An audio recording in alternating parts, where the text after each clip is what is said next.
பரிசுத்தமுள்ள எங்கள் நல்ல ஆண்டவரே, மீண்டுமாக உம்முடைய திருமுகத்தை நாங்கள் நோக்கி பார்க்கிறோம். அடியனை மறைத்து தேவனீர் வெளிப்படும் சத்தியத்தை சத்தியமாய் சொல்லவும் அதன்படி வாழவும் எங்களுக்கு கிருபை தாரும். இயேசுவின் இனிதான நாமத்தினாலே ஜெபிக்கிறோம். ஜெபங்கள் எங்கள் நல்ல பிதாவே, ஆமேன். திருச்சபையார் உட்காருவோம். ஆண்டவரும் இரட்சகருமாயிருக்கிற இயேசு கிறிஸ்துவின் இனிதான நாமத்தினாலே உங்கள் யாவருக்கும் என்னுடைய காலை வாழ்த்துக்களை நான் தெரிவித்துக் கொள்கிறேன். ஆண்டவர் உங்களையும் உங்கள் குடும்பத்தையும் உங்கள் பிள்ளைகளையும் நீங்கள் கையிட்டு செய்கிற காரியங்களையும் அதிகமாய் ஆசீர்வதிப்பாராக. இந்த நாளிலே நம்முடைய ஆராதனையிலே நம்மோடு கூட இணைந்து ஆண்டவரை ஆராதித்து கொண்டிருக்கிற நம்முடைய பாவுதான் திருச்சபையின் அங்கத்தினர்களையும் நான் வாழ்த்துகிறேன். ஆண்டவர் அவர்களையும் அதிகமாய் ஆசீர்வதிப்பாராக. கிறிஸ்துவுக்குள் அருமையானவர்களே, ஒருவேளை கிறிஸ்து உயிர்த்தெழுந்த ஞாயிற்றுக்கிழமைக்கு பிறகு அதற்கு பிற்பாடு இது 3வது ஞாயிற்றுக்கிழமை என்று சொல்லி நாம் பார்க்கிறோம். ஒருவேளை உயிர்த்தெழுந்த ஞாயிறோடு நாம் சேர்த்து பார்க்கும்போது இது 4வது உயிர்த்தெழுந்த ஞாயிறு ஆராதனை என்று சொல்லி பார்க்கிறோம். ஒருவேளை இந்த நாளிலே உயிர்த்தெழுந்த ஆண்டவர், ஜீவனோடு எழும்பி வந்த ஆண்டவர் சீஷர்களை பலப்படுத்தி, சீஷர்களை உற்சாகப்படுத்தி, அவர்களுக்கு நம்பிக்கை அளிக்கிற ஒரு ஆண்டவராக மட்டுமல்ல, அவர் நல்ல ஒரு மேய்ப்பராக காணப்படுகிறார் என்று சொல்லி நாம் வேதாகமத்திலே பார்க்கிறோம். ஒருவேளை கிறிஸ்து உயிர்த்தெழுந்த பிறகு அநேக சந்தர்ப்பங்களிலே, அநேக சூழ்நிலைகளிலே அவரை பின்தொடர்ந்த சீஷர்களையும் அவரோடு கூட இருந்த உடன் சீஷர்களையும் அவர் சந்தித்து பலப்படுத்தினார், நம்பிக்கை அளித்தார் என்று சொல்லி நாம் பார்க்கிறோம். அந்த வகையிலே ஒரு மெய்ப்பனாக செயல்பட்ட ஒரு இடம் என்று சொல்லி நாம் பார்க்கும்போது, பின்னிட்டு போன, இல்லை என்றால் பின்னாக திரும்பி பார்த்த பேதுருவை 3 முறை அவர் சந்தித்த அதே கடற்கரையிலே, அவர் முதலாக சந்தித்த அதே படகிற்கு அருகாமையிலே, அவர் முதலாக சந்தித்த அதே மீன் பிடிக்கிற அந்த தொழிலின் அருகாமையிலே ஆண்டவர் நல்ல மேய்ப்பராக சென்று அவனை மீட்டு கொள்ளுகிறார், அந்த சீஷனை மீட்டு கொள்ளுகிறார் என்று சொல்லி பார்க்கிறோம். ஒருவேளை ஆண்டவராக இயேசு கிறிஸ்து உலகத்திலே வாழ்ந்த நாட்களிலே, சீஷர்களோடு பிரயாணம் பண்ணின நாட்களிலே அவர் சொன்ன வார்த்தைகளிலே ஒரு முக்கியமான ஒரு வார்த்தை, ஒருவேளை நாம் இன்றைக்கு வாசிக்க கேட்ட சுவிசேஷ பகுதி, யோவான் எழுதின சுவிசேஷம் 10வது அதிகாரத்திலே 11வது வசனம் இப்படியாய் சொல்லுகிறது: நானே நல்ல மேய்ப்பன், நல்ல மேய்ப்பன் ஆடுகளுக்காக தன் ஜீவனை கொடுக்கிறான். ஐ ஆம் தி குட் ஷெப்பர்ட். நானே நல்ல மேய்ப்பன் என்று சொல்லி ஆண்டவர் ஒரு வார்த்தையை அந்த நாட்களிலே சொன்னார்.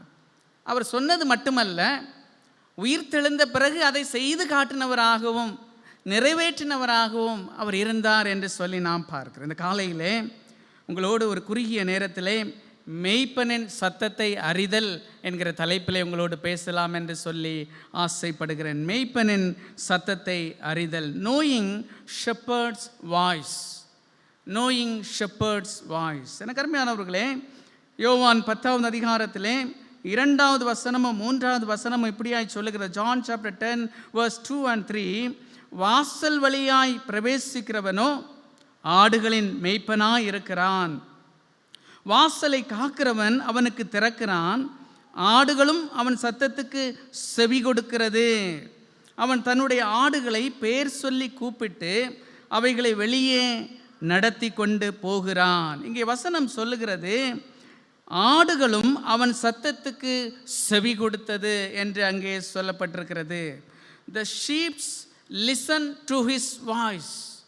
ஆடுகளும் தன்னுடைய சத்தத்துக்கு செவி கொடுத்தது என்று அங்கே சொல்லப்பட்டிருக்கிறது. அப்படியானால் மேய்ப்பனின் சத்தத்தை நாம் அறிந்து கொள்ள வேண்டுமானால், the first important, the primary thing, it is listening. ஒருவேளை கேட்க கற்றுக்கொள்ள வேண்டும். Learn to listen. எனக்கு அருமையானவர்களே, இந்த மேய்ப்பனின் சத்தத்தை நாம் அறிந்து கொள்ள வேண்டுமானால் இந்த மேய்ப்பனுடைய ஆசீர்வாதத்தை நாம் பெற்றுக்கொள்ள வேண்டுமானால் கற்றுக்கொள்ள வேண்டிய ஒரு விஷயம் இல்லையா? ஒருவேளை நாம் லிசன் பண்ண வேண்டும், கேட்க வேண்டும்.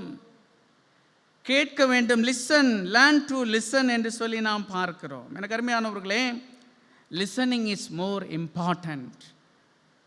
Listening is more important than speaking. அதிகமாய் பேசுவதை விட அதிகமாய் கேட்பது தான் நல்லது.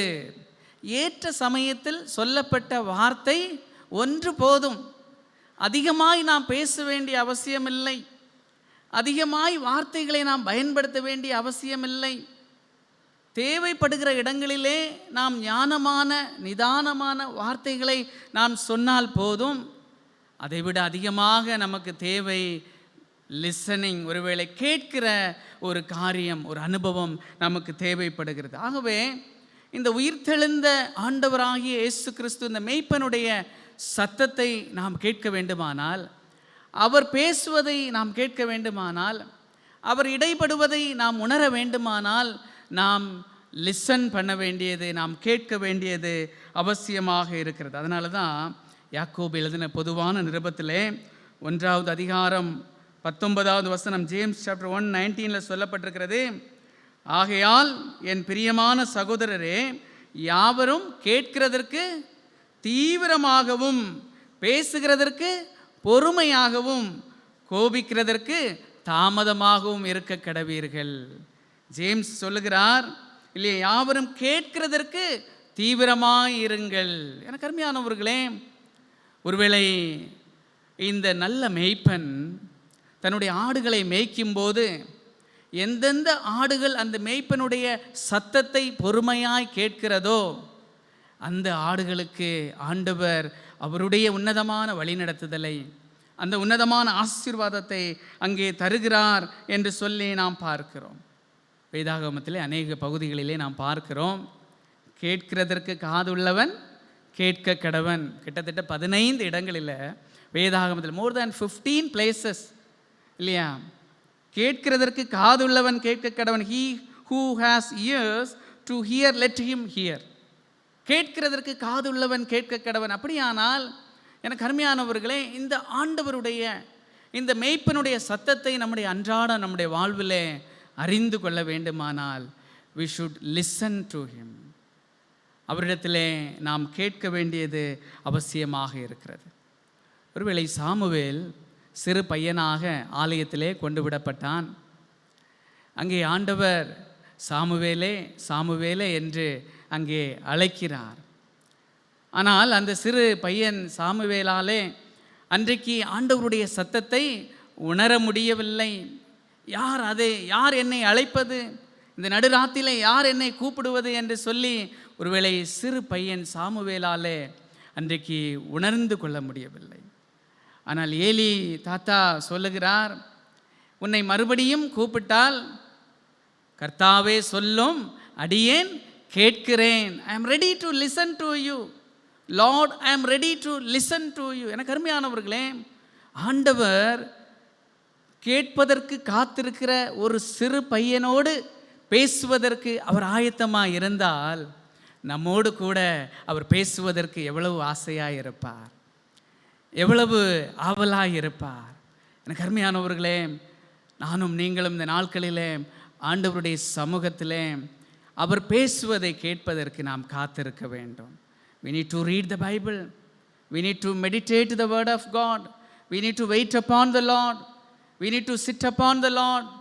We need to pray upon the Lord. எனக்கு அருமையானவர்களை, நாம் ஆண்டவர் பேசுவதை கேட்பதற்கு நாம் ஜெபிக்க வேண்டும், காத்திருக்க வேண்டும், நாம் பொறுமையாக இருக்க வேண்டும். ஒருவேளை உயிர்த்தெழுந்த ஆண்டவர் நல்ல மேய்ப்பனாக அதை செய்கிறார். 2-3 இடங்களிலே ஆண்டவருடைய வார்த்தையை கேட்காமல் போனதினாலே ஆசீர்வாதங்களை இழந்தவர்கள் அநேகர். முதல் பெற்றோர் ஆதாமும் ஏவாளும் ஆண்டவர் கொடுத்த வார்த்தையை அவர்கள் கேட்காததினாலே, கீழ்ப்படியாததினாலே, அவர்கள் செய்ய போகிற காரியத்தை ஒருவேளை அவர்கள் யோசிக்காததினாலே முழு மனுக்குலத்திற்கும் அவர்களின் மூலமாய் சாபம் அங்கே வந்தது என்று சொல்லி பார்க்கிறோம். They were very hurry, they were very speed, ஒருவேளை they were very swift, ரொம்ப வேகமாக ஆண்டவருடைய வார்த்தையை கேட்பதற்கு மறந்து அங்கே செயல்பட்டார்கள். அங்கே சாபம் வந்தது என்று சொல்லி நாம் பார்க்கிறோம். எனக்கு அருமையானவர்களே, ஒருவேளை நாமும் இந்த காலையிலே நம்ம யோசித்து பார்ப்போம். ஆண்டவரிடத்தில் அவருடைய சத்தத்தை கேட்பதற்கு நாம் எவ்வளவு நேரம் செலவு செய்கிறோம்? ஆண்டவருடைய ஆலயத்திலே நாம் வந்து 1.5 மணி நேரம் 2 மணி நேரம் நாம் இருந்து செல்வதனாலே ஆண்டவர் என்னோடு பேசுகிறார் என்று சொல்லி நான் முடிவு செய்துவிட முடியுமா? ஒருவேளை நான் வேகமாக வேலைக்கு செல்லும்போது அங்கே கொடுக்கப்பட்டிருக்கிற கேலண்டர் நாட்காட்டியில் இருக்கிற வசனத்தை படித்து சென்றால் ஆண்டவர் என்னோடு பேசுவார் என்று சொல்லி முடிவு செய்ய முடியுமா? ஒருவேளை அவசரமாக ஆத்திரமாக ஒரு சிறிய ஜெபத்தை நாம் செய்து விட்டால் ஆண்டவர் என்னோடு பேசுகிறார் என்று சொல்லி, அவர் என்னுடைய சத்தத்தை கேட்டார் என்று சொல்லி நாம் முடிவு செய்ய முடியுமா? முடியவே முடியாது. The more we wait upon the Lord, the more He will speak with us. The more we will wait upon the Lord, the more He will reveal to us. நாம் எவ்வளவு அதிகமாக தேவனுடைய சமூகத்தில் அவருடைய சத்தத்தை கேட்பதற்கு காத்திருக்கிறோமோ அவ்வளவு தூரமாய் அவர் நம்மிடத்தில் பேசுவார். நாம் எவ்வளவு தூரமாய் அவருடைய சத்தத்தை கேட்பதற்கு நாம் காத்திருக்கிறோமோ அவ்வளவு தூரமாய் நமக்கு தரிசனங்களை நம்முடைய வாழ்விலே தருவார். எனக்கு அருமையானவர்களே, ஆண்டவர் அந்த ஆசீர்வாதங்களை தருவார். நேரம் நமக்கு இல்லை. ஒருவேளை எசேக்கியேல் தீர்க்கதரிசியின் புத்தகம் 34வது அதிகாரத்தில் நீங்கள் வீடுகளிலே சென்று படித்து பார்ப்பீர்களானால் ஆண்டவருடைய சத்தத்தை கேட்பதற்கு ஆண்டவர் வைத்த தீர்க்கதரிசிகளும் மறந்து போனார்கள். ஆண்டவர் வைத்திருந்த மெய்ப்பர்களும் மறந்து போனார்கள். எசேக்கியேல் தீர்க்கதரிசியின் புத்தகத்திலே 34வது அதிகாரத்தில் நீங்கள் பார்ப்பீர்களானால் ஆண்டவர் வைத்திருந்த தீர்க்கதரிசிகள் மெய்ப்பர்கள் அவர்களுடைய மந்தையை சூறையாடினார்கள், கவனிக்கவில்லை. அதனாலே ஆண்டவர் சொல்லுகிறார் 11வது வசனத்தில் இல்லையா, நானே அவர்களை சேர்த்து கொள்ளுவேன். யாராவது ஒருத்தங்க வேகமாக வாசிப்போம். எசேக்கியா 34:11. கர்த்தராகி ஆண்டவர் சொல்லுகிறது என்னவென்றால், இதோ நானே என் ஆடுகளை விசாரித்து அவைகளை தேடி பார்ப்பேன். எனக்கு அருமையானவர்களே, ஆண்டவர் நியமித்த தீர்க்கதரிசிகள், ஆண்டவர் நியமித்த மேய்ப்பர்கள் தோற்று போனார்கள் அவருடைய பிள்ளைகளை வழிநடத்துவதற்கு. இப்பொழுது ஆண்டவர் சொல்லுகிறார், நானே மேய்ப்பன், நானே சென்று அவர்களை தேடிக்கொள்ளுவேன். அப்படியானால் எனக்கு அருமையானவர்களே, ஒருவேளை ஆண்டவர் நியமித்த மேய்ப்பர்கள் தோற்று போகிறார்கள், ஆனால் ஆண்டவர் அவருடைய பிள்ளைகளை தேடி சேர்த்து அவர்களுக்கு அவருடைய சத்தத்தை விளங்க செய்கிறார் என்று சொல்லி நாம் பார்க்கிறோம். ஒருவேளை 2வது பகுதிக்கு நாம் கடந்து செல்லுவோமே. ஆனால் முதலாவது நம்ம கேட்டோம், கேட்க கற்றுக்கொள்ளுதல், லேர்ன் டு லிசன். 2வது லேர்ன் டு ஃபாலோ, பின்பற்ற கற்றுக்கொள்ளுதல். நாம் கேட்பதற்கு மட்டும் கற்றுக்கொள்ளுகிறவர்களாக இருக்க முடியாது, பின்பற்றவும் கற்றுக்கொள்ள வேண்டும். we need to follow him. ஒரு மேய்ப்பன் இருக்கிறார் என்றால் அந்த மேய்ப்பன் பின்பற்றுகிற ஆடுகள் அந்த மேய்ப்பனுடைய பாதையிலே பின்தொடர்ந்து செல்ல வேண்டியது அவசியமாக இருக்கிறது. ஒருவேளை மேய்ப்பன் மந்தைகளை மேய்த்து சொல்லும்போது மேய்ப்பனுக்கு தெரியும் எந்த இடத்துல எந்த ஆகாரங்கள் எந்த பாதுகாப்போடு எந்த வசதிகளோடு இருக்கிறது என்று சொல்லி மேய்ப்பனுக்கு தெரியும். அநேக நேரங்களில் இந்த மந்தைகள் ஆடுகள் மெய்ப்பனை பின்தொடர்ந்து சொல்லும்போது இடது பக்கமும் வலது பக்கமும் பார்க்கும்போது ஒருவேளை மெய்ப்பன் அழைத்து செல்லுகிற இடத்தை விட வளமான பகுதிகள் தெரியும்.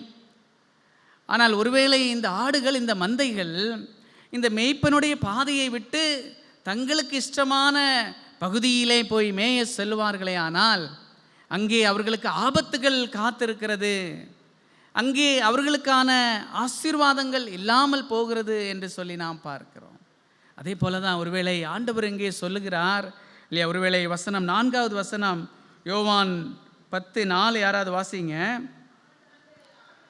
அவன் தன்னுடைய ஆடுகளை வெளியே விட்ட பின்பு அவைகளுக்கு முன்பாக நடந்து போகிறான். ஆடுகள் அவன் சத்தத்தை அறிந்திருக்கிறபடியினால் அவனுக்கு பின் செல்லுகிறது. எனக்கு அருமையானவர்களே, when we listen to the voice of the shepherd, we will also automatically follow the shepherd. நாம் நல்ல மேய்ப்பனுடைய அவருடைய சத்தத்துக்கு ஒருவேளை கீழ்ப்படிந்து அதை கேட்டு நாம் இருப்போமே ஆனால் நாம் என்ன செய்வோம்? எதார்ச்சையாக சாதாரணமாக அவருடைய பாதையிலே நடக்கிறவர்களாகவும் காணப்படுவோம். அப்படியானால் த பேசிக் ஐடியா, அடிப்படையான ஒரு காரியம் என்ன? ஆண்டவருடைய சமூகத்திலே காத்திருக்க வேண்டும், ஆண்டவருக்காக பொறுமையோடு இருக்க வேண்டும். அப்படி இருக்கும்போது ஆண்டவர் நம்மை நீதியின் பாதையிலே நடத்துகிறவராக காணப்படுகிறார். ஒருவேளை இந்த யோவான் 10வது அதிகாரம் யோவான் 9வது அதிகாரத்தினுடைய தொடர்ச்சி என்று சொல்லி நாம் பார்க்கிறோம். இங்கே ஆண்டவர் சொல்லுகிற ஒருவேளை இல்லையா, மெய்ப்பன் அல்லாத இல்லையா, ஒருவேளை ஆட்டு தொழுவத்திற்கு வாசல் வழியாய் பிரவேசியாமல் வேறு வழியாய் ஏறுகிற கள்ளனும் கொள்ளைக்காரனும் என்று சொல்லுகிறது யாரை என்றால் பரிசேயர்களை ஆண்டவர் சொல்லுகிறார். யோவான் 9வது அதிகாரத்தில் பார்த்தீங்கன்னா பிறவி குருடன் அங்கே காணப்படுகிறான். ஆண்டவர் பிறவி குருடனை சுகப்படுத்துகிறார். அந்த சுகத்தை அங்கே இருக்கிற பரிசேயர்களால் என்ன செய்ய முடியவில்லை? அப்ரிஷியேட் பண்ண முடியலை, ஏற்றுக்கொள்ள முடியலை, அங்கீகரிக்க முடியலை. மாறாக அந்த பிறவி குருடனை தாறுமாறாக கேள்வி கேட்கிறார்கள் என்று சொல்லி பார்க்கிறோம். அதனுடைய தொடர்ச்சியாக தான் யோவான் 10வது அதிகாரம் வருகிறது. இப்போ சொல்லுகிறார் இல்லையா, நானே நல்ல மேய்ப்பன், நல்ல மேய்ப்பன் தன் ஆடுகளுக்காக ஜீவனை கொடுக்கிறார். அப்படியானால் நான் அவர்களை நீதியின் பாதையிலே நடத்துவேன், என்னை பின்பற்றுகிறவர்கள் நீதியின் பாதையிலே நடத்தப்படுவார்கள் என்று சொல்லி யோவான் 10வது அதிகாரத்திலே அங்கே கொடுக்கிறார் என்று சொல்லி நாம் பார்க்கிறோம். எனக்கு அருமையானவர்களே, ஆண்டவருடைய சத்தத்தை கேட்டு அவரை பின்தொடர்வது சாதாரணமான ஒரு காரியம் அல்ல. வழியெங்கிலும் நமக்கு நிறைய அட்ராக்ஷன்ஸ், நிறைய டெம்டேஷன்ஸ் இல்லையா, ஒருவேளை நிறைய மாயையான காரியங்கள், ஒருவேளை நிறைய இல்லையா நம்மளை டிசீவ் பண்ணுகிற காரியங்கள் எல்லாம் இருக்கும். ஆனால் அவைகள் எல்லாவற்றையும் தாண்டி ஆண்டவருடைய பாதையில் நடப்பதற்கு ஆண்டவர் அழைக்கிறார். ஆபிரகாமை ஆண்டவர் அழைத்தார். அழைத்த ஆண்டவருக்கு ஆபிரகாம் உண்மை உள்ளவனாக காணப்பட்டார். ஆபிரகாமுக்கு கொடுக்கப்பட்ட விசுவாச வார்த்தை ஆசீர்வாதமான ஒரு வார்த்தை. உன் மூலமாய் உன் சந்ததியை பெருக பண்ணுவேன், உன் பெயரை பெருமைப்படுத்துவேன், உன் சந்ததிகள் மூலமாக மற்ற சந்ததிகள் ஆசீர்வதிக்கப்படும் ஆண்டவர் ஆசீர்வாதம் கொடுத்தார், வாக்குத்தத்தம் கொடுத்தார். ஆனால் ஆபிரகாம் சென்ற பாதைகள் கடினமான பாதைகள், சோதனைகளான நேரங்கள். ஆனால் எல்லாவற்றிலையும் இந்த ஆபிரகாம் ஒருவேளை ஆண்டவருடைய வார்த்தையை கேட்டு அவருடைய சத்தத்தை கேட்டு நடந்தான் என்று சொல்லி பார்க்க நாமும் ஒருவேளை இந்த காலையிலே ஆண்டவருடைய சத்தத்தை கேட்கிற நாம் அவருடைய சத்தத்திலே நடப்பதற்கும் நாம் ஆயத்தமாக இருக்க வேண்டும். ஒருவேளை அநேகர் இந்த ஆண்டவருடைய சத்தத்தை கேட்டு ஆரம்பித்தவர்கள் வழியிலே நின்று போனவர்கள் அநேகர் உண்டு, வழியிலே வீழ்ந்து போனவர்கள் அநேகர் உண்டு. ஆனால் ஆபிரகாம் விசுவாசிகளின் தகப்பன் என்று சொல்லி பெயர் பெற்றான் என்று சொல்லி நாம் பார்க்கிறோம். அப்படியானால் எனக்கு அருமையானவர்களே, நாம் வாழுகிற வாழ்க்கையிலையும் நாம் பின்பற்றி செல்லுகிற நம்முடைய ஆண்டவருடைய அடிசுவட்டிலையும் கடினமான பாதைகள் உண்டு, பிரச்சனைகள் உண்டு, வேதனைகள் உண்டு. ஆனால் அவருடைய சத்தத்தை கேட்டு நாம் சொல்வோமே ஆனால் நிச்சயமாக அங்கே ஆண்டவருடைய வழிநடத்துதலை காண்போம் என்பதிலே எந்த சந்தேகமும் இல்லை. கடைசியாக நிறைவானதை பெற்றுக்கொள்ளுதல். ஒருவேளை முதலாவது நம்ம பார்த்தோம் கேட்க கற்றுக்கொள்ளுதல், இரண்டாவது பின்பற்ற கற்றுக்கொள்ளுதல், மூன்றாவது நிறைவானதை பெற்றுக்கொள்ளுதல். Receive the fullness of life. ஆண்டவருடைய சத்தத்தை கேட்கிறவர்களும் ஆண்டவருடைய சத்தத்தின்படி நடக்கிறவர்களுக்கும் ஆண்டவர் நிறைவான ஒரு ஆசீர்வாதத்தை வைத்திருக்கிறார். எ ஃபுல்ஃபில்டு பிளஸ்ஸிங்ஸ், கம்ப்ளீட் பிளஸ்ஸிங்ஸ். இந்த வசனத்தை நம்ம வாசித்து முடிப்போம். 10வது வசனம். திருடன் திருடவும் கொல்லவும் அழிக்கவும் வருகிறானே அன்றி வேறொன்றுக்கும் வரான், நானோ அவைகளுக்கு ஜீவன் உண்டாயிருக்கவும் அது பரிபூர்ணப்படவும் வந்தேன். நானோ அதற்கு ஜீவன் தரவும் பரிபூர்ணப்படவும் வந்தேன் என்று சொல்லி அங்கே சொல்லுகிறார் என்று சொல்லி நாம் பார்க்கிறோம். எனக்கு அருமையானவர்களே, ஒருவேளை கள்ள மேய்ப்பர்கள், கள்ள தீர்க்கதரிசிகள் இந்த உலகத்தின் பாதைகளிலே நம்மை நடத்த விரும்புகிறவர்கள் நம்மை கொல்லவும் நம்மை அழிக்கவும் நம்முடைய வாழ்வை சேதப்படுத்தவும் தான் வருகிறார்கள். ஆனால் இந்த நல்ல மேய்ப்பன் தன்னுடைய ஜீவனை அவர் கொடுத்து பரிபூர்ண ஆசீர்வாதத்தை தருகிறார். இங்கே ஜீவன் என்கிற வார்த்தை கிரேக்கத்தில் ஜோயே என்று சொல்லப்பட்டிருக்கிறது. ஜோயே என்கிற வார்த்தை ஒருவேளை லைஃபுக்கும் கொடுக்கப்பட்டிருக்கிறது, சால்வேஷனுக்கும் சொல்லப்பட்டிருக்கிறது. ஜோட்ஸே என்று சொல்லும்போது சால்வேஷன், ரட்சிப்பு என்று சொல்லி அர்த்தம். ஆண்டவர் நானே நல்ல மேய்ப்பன் என்று சொல்லும்போது சொல்லுகிறார், நான் உங்களுக்கு ஜீவனும் தருகிறேன், நான் உங்களுக்கு ரட்சிப்பும் தருகிறேன், பரிபூர்ணமான நித்திய ஜீவ ஆசீர்வாதத்தையும் உங்களுக்கு தருகிறேன். எனக்கு அருமையானவர்களே, உலகத்தாரோடு நீங்கள் கடந்து சொல்லுவீர்களானால், if you follow the worldly people, you will lose the salvation, you will lose the eternal blessings. ஒருவேளை நீங்கள் உலகத்தாரோடு நீங்கள் கடந்து சொல்லுவீர்களானால் நித்திய ஜீவனை நீங்கள் சுதந்திரிக்க முடியாது, ரட்சிப்பின் சந்தோஷத்தை நீங்கள் பெற்றுக்கொள்ள முடியாது.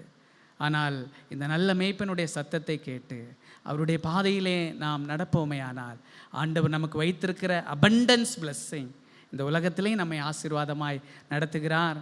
அவருடைய ஜீவனை தந்து நம்மை நடத்துகிறார், அவருடைய நித்திய ஜீவனை தந்தும் நம்மை நடத்துகிறார். ஆண்டவர் இந்த நாளில் இந்த வார்த்தைகளை கொண்டு நம்மை நடத்துவாராக. மேய்ப்பனுடைய சத்தத்தை அறிதல், அவருடைய சத்தத்தை நாம் கேட்போம், அவருடைய சத்தத்துக்கு நாம் பின்பற்றுவோம், நிறைவான ஆசீர்வாதங்களை பெற்று நாமும் நம்முடைய குடும்பமும் சுபிட்சம் பெறுவோம். ஆமென்.